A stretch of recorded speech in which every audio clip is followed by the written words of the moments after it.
पूरी क्लासेस देखने के लिए अभी डाउनलोड करें परिष्कार वर्ल्ड ऐप। नमस्कार दोस्तों, मैं हेमा जैन। परिष्कार वर्ल्ड में आप सभी का स्वागत है। आज हम केमिस्ट्री में फिजिकल केमिस्ट्री के दूसरे टॉपिक रासायनिक साम्य केमिकल इक्विलिब्रियम के बारे में चर्चा करेंगे। तो स्टार्ट करते हैं। विगत परीक्षाओं में पूछे गए प्रश्न, अभिक्रिया 2XO X2 प्लस O2 के लिए साम्य स्थिरांक 121 है, तो अभिक्रिया half X2 plus half O2 XO के लिए साम्य स्थिरांक होगा। आरपीएससी आरएस में पूछा गया 2012 में। नेक्स्ट, अभिक्रिया CO plus half O2 CO2 के लिए Kp अपॉन Kc का मान होगा। आरपीएससी सेट 2012 में पूछा गया है। नेक्स्ट, स्टार्ट करते हैं रासायनिक साम्य केमिकल इक्विलिब्रियम। रासायनिक साम्य क्या होता है, इसके बारे में हम पढ़ेंगे। द्रव्य अनुपातिक क्रिया का नियम, सक्रिय द्रव्यमान का नियम क्या होता है, किसने दिया। The law of mass action, साम्य स्थिरांक इक्विलिब्रियम कांस्टेंट क्या होता है।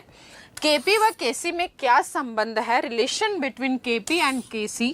साम्य स्थिरांक को प्रभावित करने वाले कारक, फैक्टर्स अफेक्टिंग इक्विलिब्रियम कांस्टेंट। साम्य स्थिरांक को प्रभावित करने वाले कारक। नेक्स्ट, साम्य अवस्था इक्विलिब्रियम। हम एक जनरल बात करें, साम्य अवस्था क्या होती है।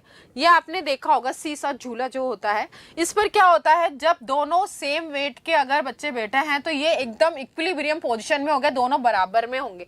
लेकिन एक ऊपर दोनों का वेट अगर डिफरेंट है तो एक ऊपर एक नीचे हो जाएगा। ये देखिए, ये खुला पात्र है, खुला पात्र में से तो क्या होगा, ये बराबर नहीं होगा, ज्यादा बाहर जा रहे हैं, कम अंदर आ रहा है। और ये अगर पात्र बंद है तो जितनी वेपराइज हो रहा है उतना कंडेंसेशन भी हो रहा है। वाष्पन और संघनन यहाँ पर बराबर है। यहाँ पर वाष्पन हो रहा है बट संघनन उतना नहीं हो पा रहा है क्योंकि पात्र खुला है। मतलब बराबर, अगर दोनों तरफ से बराबर तरह से साम्य अवस्था बनी रहे, समान प्रोसेस चले, तो हम उसे बोलते हैं साम्य अवस्था। आपने देखो रासायनिक अभिक्रिया केमिकल रिएक्शंस देखी है। लोहे पर जंग लगना, ये लोहा है, जब ये बाहर खुले में है, बारिश हो रही है, पानी गिरता है इसके ऊपर, तो धीरे धीरे एक लॉन्ग टाइम बाद इस पर क्या आ जाती है, जंग आ जाती है। जब आयरन, ऑक्सीजन की प्रेजेंस और वाटर की प्रेजेंस हो तो ये क्या बन जाता है, आयरन के ऑक्साइड्स बन जाते हैं Fe2O3। आयरन के ऑक्साइड्स बन जाते हैं Fe2O3, जिसे हम क्या बोलते हैं, रस्ट जंग। 8H+ आयन इसमें से बाहर निकल जाते हैं। तो इस टाइप का ये क्या है, एक ये केमिकल प्रोसेस है। रासायनिक अभिक्रियाएं देखिए, ये एक बीकर है, इसमें इधर से एक सॉल्यूशन डाल रहे हैं, एक सॉल्यूशन इधर डाल रहे हैं, एक ये ग्रीन कलर का, एक ब्लू कलर का। जब इन दोनों को मिक्स कर दिया तो एक नया कलर का सॉल्यूशन बनकर आ रहा है।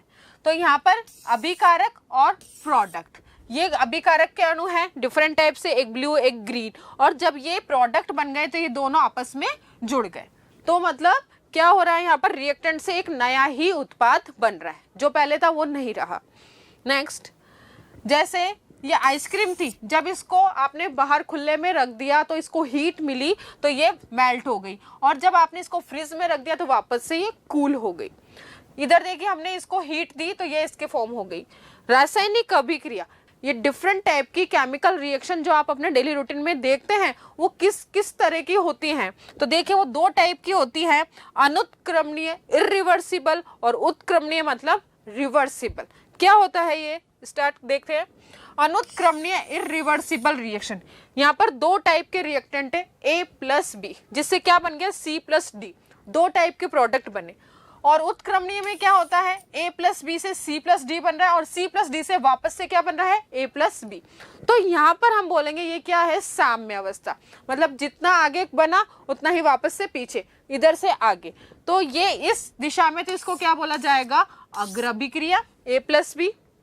और बैक साइड में C+D से वापस से A+B बन रहा है, इसे बोला जाएगा पश्च अभिक्रिया। और ये जो अनुत्क्रमणीय है, A+B से एक बार C+D बन गया तो C+D से वापस से A+B नहीं बनेगा। तो इस टाइप की रिएक्शंस को क्या बोला जाता है, अनुत्क्रमणीय इरिवर्सिबल रिएक्शंस। और ऐसे रिएक्शन जो वापस से अभिकारक से उत्पाद, उत्पाद से अभिकारक बन सकता है, तो इस टाइप की अभिक्रियाओं को हम क्या बोलते हैं, रिवर्सिबल रिएक्शन, उत्क्रमणीय अभिक्रियाएं। नेक्स्ट देखिए, उत्क्रमणीय व अनुत्क्रमणीय अभिक्रियाओं में क्या अंतर है, क्या क्या डिफरेंसेस है। तो फर्स्ट देखिए, उत्क्रमणीय अभिक्रिया दोनों दिशाओं में है, इसके लिए कौन सा साइन आएगा, ऐसा अभिकारक से उत्पाद, उत्पाद से अभिकारक, और ये हमेशा एक ही दिशा में होगी। रिएक्टेंट से क्या बन गया? प्रोडक्ट। अब वापस से वो एक नया उत्पाद बन गया, उससे वापस से अभिकारक के रूप में नहीं लाया जा सकता। ये कभी भी पूर्ण नहीं होती, इसलिए तो इनके लिए क्या वर्ड यूज किया जाता है? साम्य अवस्था। ये साम्य बना रहता है, ये पूर्ण नहीं होगी। ए प्लस बी से C plus D, C plus D से ए प्लस बी बनता रहेगा, और यह पूर्णता की ओर जाती है। पूर्णता मतलब एक बार प्रोडक्ट बन गया, रिएक्शन खत्म हो गई। अभिकारक से उत्पाद, उत्पाद से वापस अभिकारक बनते रहते हैं, और यहाँ पर उत्पाद से वापस से अभिकारक नहीं बनेगा। समान परिस्थितियों में, एक नॉर्मल कंडीशन में नहीं बनेगा। साम्य अवस्था स्थापित हो सकती है, इस कंडीशन में साम्य अवस्था आ सकती है, लेकिन यहाँ पर किसी भी यहाँ पर साम्य अवस्था स्थापित नहीं हो सकती, क्योंकि साम्य अवस्था में तो दोनों का बराबर योगदान रहता है। नेक्स्ट, उत्क्रमणीय अभिक्रियाओं के उदाहरण देखिए। N2 + 3H2 से 2NH3 बना, इधर से 2NH3 से वापस डिसोशिएट होकर क्या बन जाता है? N2 + 3H2। H2 + I2 से 2HI बना, और ये वापस से H2 और I2 में वियोजित हो जाता है। इधर देखिए 2KCl3, 2KClO3, ठीक है। पोटेशियम क्लोराइड से यहाँ पर ये बना पोटेशियम क्लोराइड और ऑक्सीजन, लेकिन अब वापस से इससे आप पोटेशियम क्लोराइड नहीं बना सकते। गैस जी किसके लिए लिखते हैं? गैस के लिए। ट्रायंगल का साइन होता है हीट कर रहे हैं, और एस किसके लिए लिखा जाता है? ठोस के लिए। नेक्स्ट, रासायनिक साम्य केमिकल इक्विलिब्रियम क्या होता है? तो A + B से C + D बन रहा है। अभिकारक से उत्पाद, उत्पाद से अभिकारक, तो एक गतिक साम्य स्थापित हो रहा है। गतिक मतलब यहाँ से ये बनता रह रहा है, इधर से ये बन रहा है, तो ये एक गतिक साम्य इनके बीच में स्थापित होता है। गतिक साम्य मतलब अभिक्रिया लगातार चलती रहती है, लेकिन आर रिएक्टेंट और प्रोडक्ट की सांद्रता में परिवर्तन नहीं होगा। जितना ये है उतना ये बना रहेगा, ये एक दूसरे में परिवर्तित होते रहेंगे, लेकिन इनकी सांद्रता में कोई कमी नहीं आएगी। सांद्रता क्या होता है? इकाई आयतन में उपस्थित विलेय पदार्थ की मात्रा को क्या बोला जाता है? सांद्रता बोला जाता है। इधर देखिए, ये हमने पानी में नमक विलेय डाला और वो विलायक है। नेक्स्ट, अभिकारक, सेकंड पॉइंट, अभिकारक व उत्पाद की सांद्रता स्थिर हो जाती है। अभिकारक और उत्पाद की सांद्रता जब स्थिर हो गई तो क्या हो जाएगा? अभिक्रिया, अग्र अभिक्रिया का वेग, आगे वाली जो अभिक्रिया उसका वेग, और पश्च अभिक्रिया का वेग, ये दोनों वेग जो रेट है वो क्या हो जाएंगी? बराबर हो जाएंगे। Rate of forward reaction, rate of backward reaction. RF = RB। R किसके लिए ले रहे हैं हम? वेग के लिए। और वेग क्या होता है? अभिकारक या उत्पाद की जो सांद्रता में परिवर्तन होता है डिवाइड बाय परिवर्तन में कितना समय लगता है, dC/dt इसके लिए हम लेते हैं। नेक्स्ट, AB और ये CD, तो यहाँ पर ये साम्य अवस्था के हमको डिफरेंट ग्राफ प्राप्त हो सकते हैं। ये अग्र अभिक्रिया का वेग, ये पश्च अभिक्रिया का वेग, और यहाँ पर ये जो पॉइंट आ रहा है जब दोनों बराबर हो गए तो उसके लिए कौन सा वर्ड यूज किया जाता है? साम्य अवस्था, इक्विलिब्रियम। यहाँ पर देखिए ये सांद्रता प्रोडक्ट की सांद्रता घट रही है, रिएक्टेंट, ये प्रोडक्ट की सांद्रता और ये रिएक्टेंट की सांद्रता। यहाँ पर जो ये दोनों की जब सेम आएगी, इस कंडीशन को क्या बोला जाता है? साम्य अवस्था। ये रिएक्टेंट और ये प्रोडक्ट, ठीक है, ये रिएक्टेंट ये प्रोडक्ट, तो यहाँ से प्रोडक्ट की घट रही है, रिएक्टेंट की बढ़ रही है, तो दोनों में जब एक बीच के पॉइंट आएगा तो उसको बोला जाएगा, जब दोनों की सांद्रता लगभग बराबर होगी तो उसको बोला जाएगा साम्य अवस्था। यहाँ से देखिए ये प्रोडक्ट की सांद्रता बढ़ रही है, इधर रिएक्टेंट की घट रही है, ये रिएक्टेंट की घट रही है, प्रोडक्ट की बढ़ रही है, और यहाँ पर जो स्टेज आ गई है उसको साम्य अवस्था बोलेंगे। इधर से देखिए ये प्रोडक्ट की इधर से बढ़ रही है और ये घट रही है, लेकिन ये जो अवस्था है साम्य अवस्था कहलाएगी। तो ये साम्य अवस्था के रिएक्टेंट और प्रोडक्ट के डिफरेंट ग्राफ बन सकते हैं सांद्रता और समय के बीच में। नेक्स्ट, यहाँ पर एक अभ्यास प्रश्न देखते हैं। निम्न में से साम्य अवस्था की कौन सी शर्त सही है? साम्य अवस्था के लिए क्या जरूरी है? अभिकारकों व उत्पाद की सांद्रता स्थिर होनी चाहिए। जब दोनों की सांद्रता स्थिर हो जाएगी तभी साम्य अवस्था आ सकती है। RF = RB मतलब जो अग्र अभिक्रिया का वेग है और पश्च अभिक्रिया का वेग दोनों इक्वल होने चाहिए। A व B ऑप्शन दोनों, इनमें से कोई नहीं, तो आंसर जाएगा। अभी हमने देखा दोनों की सांद्रता जब स्थिर हो रही है, चाहे इस टाइप से हो, ठीक है, दोनों की सांद्रता स्थिर हो रही है चाहे इस टाइप से हो, तो जो सांद्रता जब एक पॉइंट पे स्थिर हो जाती है तो उसको ही हम क्या बोलते हैं? साम्य अवस्था। तो दोनों का वेग क्या हो जाता है? बराबर हो जाता है। इसमें ऑप्शन जाएगा C। नेक्स्ट, साम्य अवस्था पर वेग व समय किस किस के बीच में, वेग व समय के बीच में सही ग्राफ है। तो आपको देखना है किस किस के बीच में, वेग और समय के बीच में साम्य अवस्था के लिए ग्राफ। तो साम्य अवस्था का देखिए कौन सा होगा, जब दोनों की सांद्रता बिल्कुल बराबर हो जाएगी।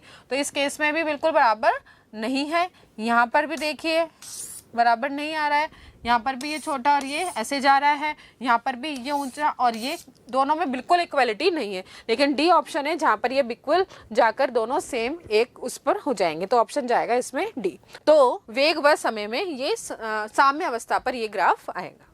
नेक्स्ट, द्रव्य अनुपाती क्रिया का नियम, सक्रिय द्रव्यमान का नियम भी जिसे हम बोलते हैं the law of mass action.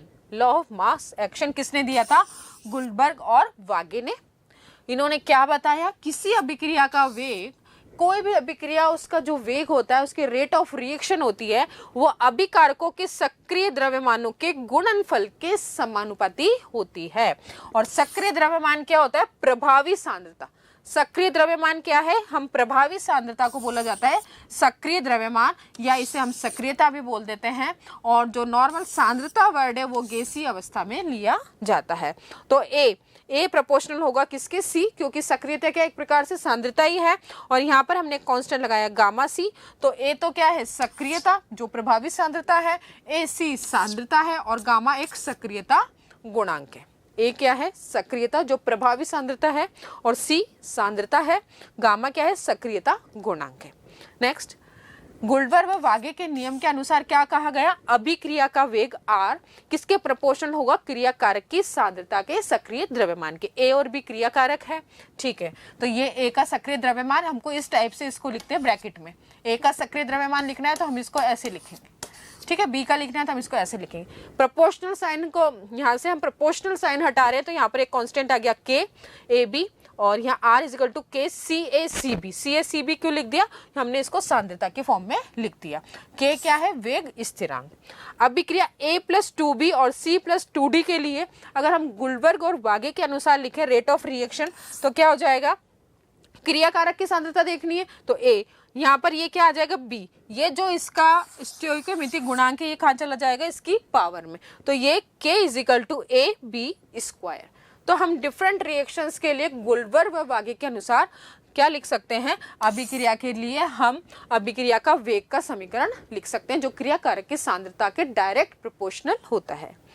साम्य अवस्था स्थिरांक इक्विलिब्रियम कांस्टेंट क्या होता है, तो देखिए N1A N2B एक जनरल इक्वेशन ले रहे हैं, M1C M2B बात हो रही है साम्य अवस्था। तो यहाँ पर ये कौन सी रिएक्शन ली जा रही है, उत्क्रमणीय अभिक्रिया ली जा रही है। द्रव्य अनुपाती क्रिया नियम के अनुसार यहाँ पर हम लिखेंगे, यहाँ पर दो प्रकार की क्रिया है, एक अग्र अभिक्रिया और एक पश्च अभिक्रिया। दो प्रकार की अभिक्रिया है यहाँ पर, एक अग्र दिशा में हो रही है और एक पश्च दिशा में हो रही है। तो अग्र अभिक्रिया के लिए जो क्रिया कारक है वो क्या हो जाएंगे, A N1 और B N2, इनके जो मॉल है ऊपर पावर में चले जाएंगे। तो ये हो गया RF equal to KF A की पावर N1 B की पावर N2। पश्च अभिक्रिया के लिए देखें तो RB प्रोपोर्शनल हो जाएगा C M1 और M2 के DM2। तो ये KB आ जाएगा, ये पश्च अभिक्रिया के लिए है C M1 D M2। तो ये दो इक्वेशन यहाँ पर बन गई है। नेक्स्ट देखिए, साम्य अवस्था पर अभी हमने देखा था क्या शर्त है, जो अग्र अभिक्रिया का वेग है वो किसके बराबर हो जाएगा, पश्च अभिक्रिया के लिए। तो RF इक्वल टू RB, हमने ये दोनों लिख दिया व्यंजक। यहाँ से हमने क्या निकाला, KF अपॉन KB, तो ये आ गया आपका C M1 D M2 A N1 B N2।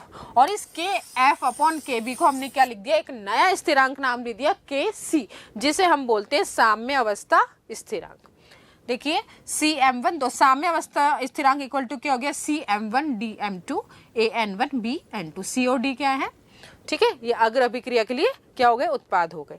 तो साम्य अवस्था स्थिरांक इक्वल टू उत्पादों की सांद्रता, ये प्रोडक्ट्स हैं, उत्पाद की सांद्रता डिवाइड बाय अभिकारकों की सांद्रता। तो हम इसको लिख सकते हैं KF अपॉन KB। अगर हम इधर से लिखें K सांद्रता स्थिरांक इक्वल टू क्या हो गया, KF अपॉन KB। नोट, तो क्या बात ध्यान रखनी है, साम्य अवस्था से भिन्न किसी बिंदु पर उत्पाद के सक्रिय द्रव्यमान, उत्पाद के सक्रिय द्रव्यमान व अभिकारक के सक्रिय द्रव्यमान का जो अनुपात होता है उसे अभिक्रिया भागफल रिएक्शन क्वोशेंट भी कहते हैं। रिएक्शन क्वोशेंट को हम किससे प्रदर्शित करते हैं, Q से प्रदर्शित करते हैं, ठीक है। जब ये बात करते हैं हम साम्य अवस्था पे, तब तो हम उसको क्या बोल देते हैं, साम्य अवस्था स्थिरांक K बोल देते हैं, ठीक है। लेकिन हम और किसी बिंदु पर बात करें तो उत्पाद की सक्रिय द्रव्यमान और अभिकारक के सक्रिय द्रव्यमान का जो अनुपात होता है उसको क्या बोला जाता है, रिएक्शन क्वोशेंट बोला जाता है। वही सेम अभिक्रिया के लिए रिएक्शन क्वोशेंट क्या हो जाएगा, CM1DM2 AN1BN2 हो जाएगा। तो मतलब यहाँ पर क्या डिफरेंस आ रहा है, साम्य अवस्था बोल रहे हैं तो Kc बोल दिया, और साम्य अवस्था के अलावा किसी और बिंदु की बात करते हैं तो वहां पर कौन सा कांस्टेंट बोल दिया, Q। नेक्स्ट, तो साम्य अवस्था पर तो ये दोनों बराबर हो जाएंगे, लेकिन अभिकारक से उत्पाद और उत्पाद से अगर अभिकारक देखें तो ये दो प्रकार की कंडीशन यहाँ पर आ जाएंगी। इस कंडीशन पे ये दोनों बराबर होंगे, इस कंडीशन पे KQ ज्यादा होगा अग्र अभिक्रिया के केस में, और पश्च अभिक्रिया के केस में KEQ कम हो जाएगा और Q ज्यादा हो जाएगा। तो इस टाइप से नेक्स्ट, आंशिक दाबों के रूप में साम्य अवस्था स्थिरांक। अब हम किसके रूप में, अभी हमने देखा था Kc, ठीक है, जब हमने क्या लिया था, सांद्रता की बात कर रहे थे। अब हम लेते हैं आंशिक दाब के रूप में। किसके रूप में, आंशिक दाब। ये गैस A के मॉलिक्यूल, ये गैस B के मॉलिक्यूल और ये गैस C के मॉलिक्यूल, जब हम इन तीनों गैसेस को मिक्स कर दिया A plus B plus C, तो यहाँ का जो टोटल प्रेशर है वो क्या हो जाएगा, इन तीनों गैसों के आंशिक दाब के बराबर हो जाएगा, डाल्टन के आंशिक दाब नियम से, PA plus PB plus PC। ये सब क्या है, इसके आंशिक दाब है, तो P टोटल गैस का कुल दाब हो जाएगा। नेक्स्ट, आदर्श गैस समीकरण से हम क्या जानते हैं, PV इक्वल टू nRT होता है, तो P इक्वल टू क्या हो गया, nRT अपॉन V हो गया, और P इक्वल टू CRT ये हमने पढ़ा था किसमें, सॉल्यूशन में, परासरण दाब के लिए। तो P डायरेक्ट प्रोपोर्शनल हो गया किसके, C के, और सांद्रता क्या होता है, N upon V, mole upon आयतन। तो पदार्थ की ग्राम्य मात्रा बटे अणुभार, ये हम जानते हैं मोल क्या होता है। तो नेक्स्ट देखिए, हम एक एग्जाम्पल देखते हैं, 51 ग्राम NH3 के मोल निकालने, तो क्या होगा, NH3 का अणुभार निकाला 17, मोल निकाला 51/17(3), ये तो मोल निकालने का फॉर्मूला। Kc हमने क्या देखा था, CM1DM2 AN1 और BN2। यहाँ पर अगर हम दाब की बात करें, किसकी बात कर रहे हैं हम, दाब की बात कर रहे हैं, तो ये हो जाएगा Kp। तो यहाँ पर इस सांद्रता की जगह आ जाएगा PCM1 PDM2 PAN1 PBN2।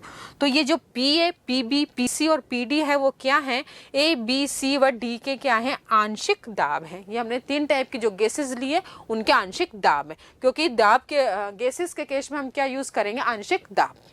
Next, तो यहाँ से एक अभ्यास प्रश्न बनता है, निम्नलिखित अभिक्रियाओं को Kp व Kc के रूप में लिखना है। निम्नलिखित अभिक्रियाओं को Kp और Kc के रूप में लिखना है। तो पहली अभिक्रिया देखिए, N2 प्लस 3H2 से क्या बन रहा है, 2NH3, CaCO3 से बन रहा है CaO और CO2। तो यहाँ पर पहले रिएक्शन देखिए आप, N2 प्लस 3H2 से 2NH3 बन रहा है। अगर हम इसके लिए Kc लिखें तो Kc आ जाएगा, ऊपर प्रोडक्ट आता है NH3 का होल स्क्वायर, N2H2, तो H2 के ऊपर 3 आ जाएगा। इधर से हम Kp लिखें तो P की फॉर्म में लिख देंगे P square NH3 PN2 PH2 तो Kp और Kc हमने फर्स्ट रिएक्शन के लिए लिख लिया। नेक्स्ट, अगर हम इसके लिए Kc और Kp लिखें तो देखिए यहाँ पर ये प्रोडक्ट ये है, एक प्रोडक्ट सॉलिड है, तो सॉलिड के लिए CaO CO2 और डिवाइड बाय CaCO3। लेकिन आप देखेंगे ये सॉलिड है CaO, तो हम इसका नहीं लेंगे दाब, और ये गैस है CO2 ओनली, और ये भी सॉलिड है तो इसका भी दाब नहीं लेंगे। तो जो Kp आएगा वो सिर्फ किसके बराबर आएगा, PCO2। बस यही बात आपको यहाँ पे ध्यान रखनी है, जो आप दाब लेंगे वो सिर्फ किसके लिए लेंगे, गैसीय मॉलिक्यूल के लिए लेंगे। अगर यहाँ पर सॉलिड लिख रहा है तो उसके लिए आप दाब नहीं लेंगे। तो इस टाइप से Kc ये हो जाएगा, Kc तो ये हो जाएगा, Kc तो यही रहेगा, और P में Kp के लिए क्या हो जाएगा, ये दोनों कैंसिल हो जाएंगे, क्योंकि सिर्फ जो आंशिक दाब है वो किसका होगा, गैस का होगा, सॉलिड का नहीं होगा। नेक्स्ट, Kp व Kc की इकाइयां, यूनिट अगर हम देखें तो Kc का फॉर्मूला ये है, ठीक है। Kc की इकाई क्या हो गई, ये सांद्रता, दोनों व्यंजक किसके हैं, सांद्रता के हैं, हमको चेंज किया है M1 M2 N1 N2, तो M1 प्लस M2, और ये ऊपर जाएगा तो क्या हो जाएगा, माइनस N1 प्लस M2। ये सिर्फ मोल है, उत्पाद के मोल और अभिकारक के मोल। Kc की इकाई क्या हो जाएगी, सांद्रता डेल्टा N, इसकी जगह हमने पूरा क्या लिख दिया, delta N। Delta N equal to उत्पाद के मोल माइनस अभिकारक के मोल। तो यहाँ Kc की इकाई क्या हो गई, मोल पर लीटर। सांद्रता की इकाई क्या होती है, मोल पर लीटर डेल्टा एन।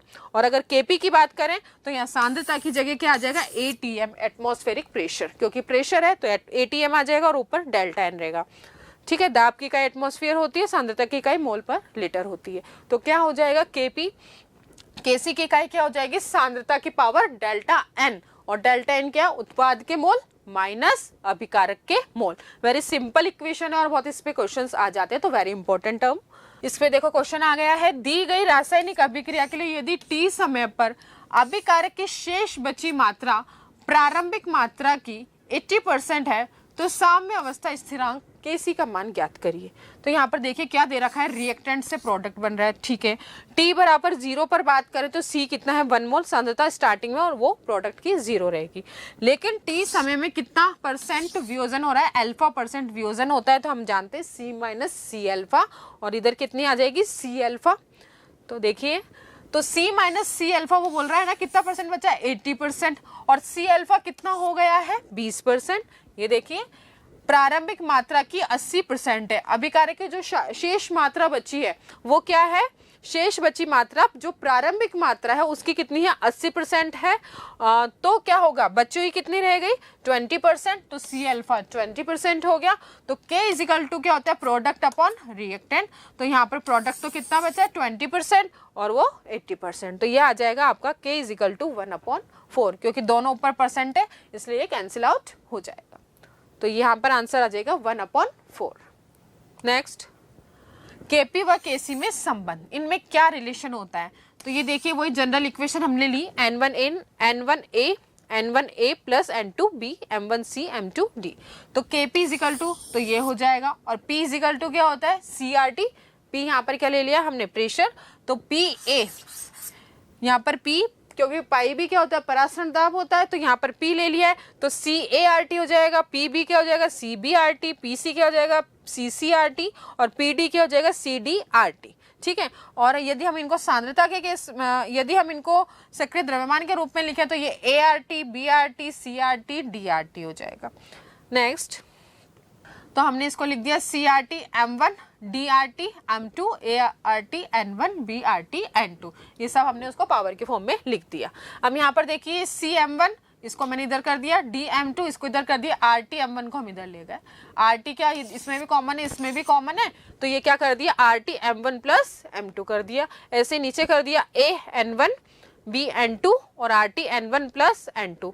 अब ये RT ऊपर चला जाएगा, ये पूरा व्यंजक तो आ गया, और ये जो है ये RT वाला, ये वाला पूरा व्यंजक को हम क्या बोल सकते हैं, Kc। ये Kc होता है उत्पाद और अभिकारक की सांद्रता। ये तो आ गया Kc, और वो ऊपर का व्यंजक क्या चला जाएगा, ये Kc हो गया RT M1 plus M2 minus N1 plus N2, और इसको हम क्या बोल सकते हैं, डेल्टा N। तो Kp is equal to KCRT delta की power delta N। Kp is equal to KCRT की पावर डेल्टा N, और डेल्टा N क्या, उत्पाद के मोल माइनस अभिकारक के मोल। वेरी वेरी इंपॉर्टेंट इक्वेशन, इस पे बहुत सारे क्वेश्चंस आते हैं। तो डेल्टा N गैसीय उत्पाद, लेकिन ये ध्यान रखें गैसीय उत्पाद के मोल Np माइनस गैसीय अभिकारक के मोल Nr।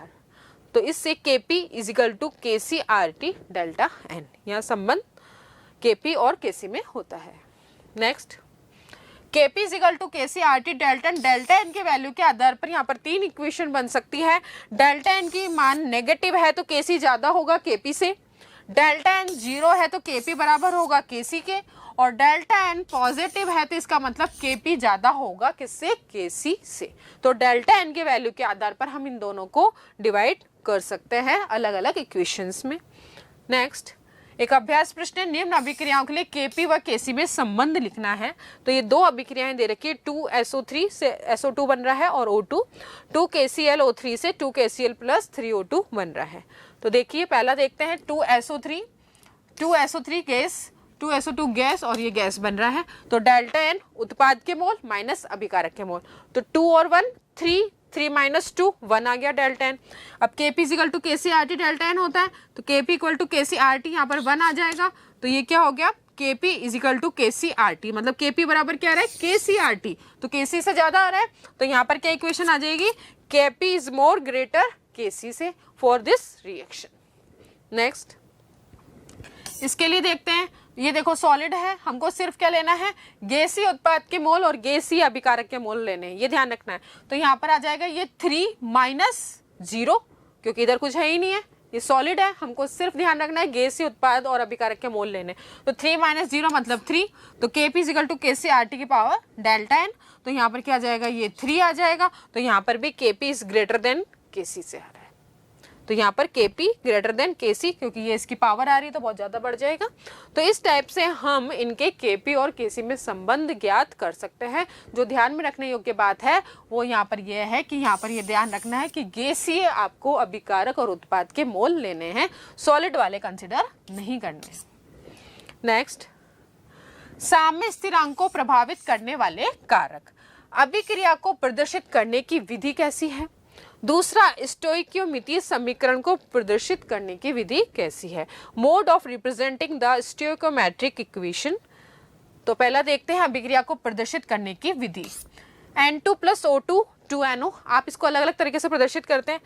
तो इसके लिए जो Kc है वो हो गया NO² N2 और O2 2NO N2 + O2। तो यहाँ से Kc डैश क्या हो जाएगा, इसको मैंने ऐसे लिखा, अब इसमें मैंने इस टाइप से लिख दिया, तो N2/A2 NO2। तो यहाँ Kc डैश की जगह हम क्या लिख सकते हैं, 1/Kc, क्योंकि ये इसका अपोजिट हो रहा है।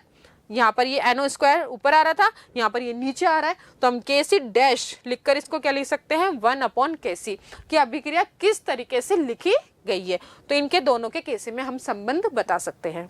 नेक्स्ट, स्टोइकियोमेट्री की बात करें तो देखिए N2 + 3H2 2NH3 हो रहा है। दूसरा, अगर मैंने इसको लिख दिया ½ N2 3/2H2 और NH3, तो भी इक्वेशन सही है। तो इस टाइप से भी लिख सकते हैं। यहाँ पर स्टोइकियोमेट्री चेंज हो गई। इक्वेशन 1 के लिए अगर मैं Kc निकालूं तो आ जाएगा NH3² N2H2 का होल क्यूब, ठीक है।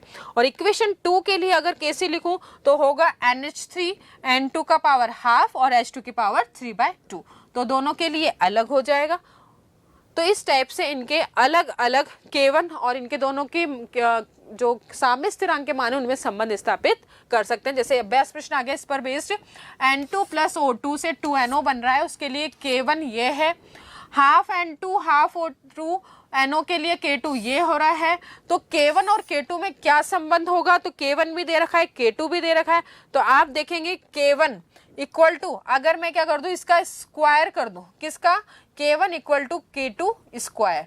तो K1 क्या हो जाएगा, K2 का स्क्वायर हो जाएगा, K2 का स्क्वायर। ये जो K2 है इसका अगर आप स्क्वायर कर दें तो क्या बन जाएगा, वो K1 बन जाएगा। देखिए NO², यहाँ पर NO², ½ और स्क्वायर करेंगे तो ये 2, ये N2 हो जाएगा, और इधर से ½ ये 2 करेंगे तो ये O2 बन जाएगी। दोनों पर 1 पावर आ जाएगी।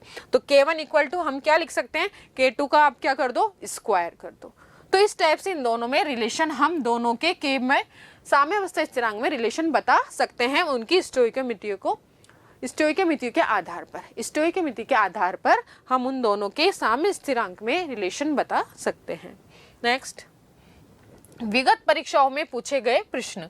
अभिक्रिया 2XO(X2O2) के लिए साम्य स्थिरांक 121 है, तो अभिक्रिया इसके लिए साम्य स्थिरांक होगा। तो देखिए 2XO के लिए दे रखा है, तो इसके लिए क्या Kc अगर मैं लिखूं तो क्या हो जाएगा, X2O2, ठीक है, ये उत्पाद हो गया, और ये अभिकारक, ये किसके लिए आ गया, इसके लिए K1 Kc, और दूसरा Kc अगर हम इसके लिए लिखें तो क्या होगा, XO, ठीक है, और X2 ½ और O2 ½। अगर मुझे क्या दे रखा है, मुझे दे रखा है इसके लिए, इसकी वैल्यू दे रखी है मुझे 121, ठीक है, इसकी वैल्यू मुझे 121 दे रखी है। तो मैं क्या करूं, इसका स्क्वायर कर दूं, इसका स्क्वायर करके इसका क्या कर दूं, अपोजिट कर दूं, इसका रेसिप्रोकल कर दूं। तो इसका रेसिप्रोकल कर दूंगी तो XO क्या आ जाएगा, नीचे आ जाएगा, और ये ऊपर चले जाएंगे, और ये सब 1 हो जाएंगे। तो ये हो जाएगा, यहाँ पर अगर मैं कर दूं Kc तो 1/Kc डैश = क्या हो जाएगा, 1/ इसका 1 अपॉन कर दें और स्क्वायर कर दें तो ये आ जाएगा। तो हम इसको लिख सकते हैं के सी इक्वल टू, इसको के सी डैश को क्या कर दिया 1 अपॉन के सी डैश का स्क्वायर करके इसको हमने रेसिप्रोकल कर दिया। और हमको किसका मान ज्ञात करना है, इस वाली के लिए के सी डैश का मान ज्ञात करना है। तो यहाँ पर ये के सी तो दे रखा है, ये के सी कितना दे रखा है 1 2 1, तो यहाँ से 1 के सी डैश स्क्वायर, तो यहाँ से ये रूट आ जाएगा तो ये आ जाएगा 11 और के सी डैश को आप इधर ले जाएंगे तो ये आ जाएगा 1 अपॉन 11। आंसर जाएगा बी। इसका सॉल्यूशन भी दे रखा है, ये देखिए 2xo x2 प्लस O2, तो इसके लिए मैंने केसी लिखा, इधर से इसके लिए केसी डैश लिखा, तो केसी डैश हम इसको रूट में लिख देंगे, नीचे चला जाएगा रूट केसी, तो ये रूट 121 आ जाएगा और 1 अपॉन 11। तो इस टाइप से ये इसका पूरा सॉल्यूशन हो जाएगा। तो डिफरेंट टाइप के जो डिफरेंट स्टोइकियोमेट्री वाली एक ही रिएक्शन को डिफरेंट स्टोइकियोमेट्री से अगर लिख रखा है तो हम उसके जो दोनों के साम्य स्थिरांक के मान निकालकर उनमें संबंध स्थापित कर सकते हैं। नेक्स्ट, अभिक्रिया CO gas half O2 gas CO2 के लिए Kp अपॉन Kc का मान होगा। तो ये भी आरपीएससी सेट में आया हुआ है, देखिए बहुत अच्छा क्वेश्चन है। तो यहाँ पर क्या Kp अपॉन Kc, तो अपन इक्वेशन जानते हैं Kp इक्वल टू क्या होता है Kc RT डेल्टा N, ठीक है। तो Kp अपॉन Kc पूछा है, मतलब Kp अपॉन Kc तो RT डेल्टा N। अब यहाँ पर सिर्फ हमको डेल्टा एन की वैल्यू देखनी है। तो देखिए गैसीय उत्पाद है सारे, ठीक है। तो ये कितना है 1, उत्पाद कितना है 1 और ये कितना है हाफ और 1, तो मतलब ये हो गया 3/2 या 1.5। तो 1 माइनस 1.5 करेंगे तो कितना आ जाएगा 0.5 या हाफ, लेकिन वो माइनस का आएगा इसलिए उसको 1 अपॉन लिख देंगे। तो ये हो जाएगा रूट माइनस का आएगा इसलिए इसको क्या लिख देंगे रूट में 1 अपॉन रूट RT। देखिए इसका सॉल्यूशन आंसर बी।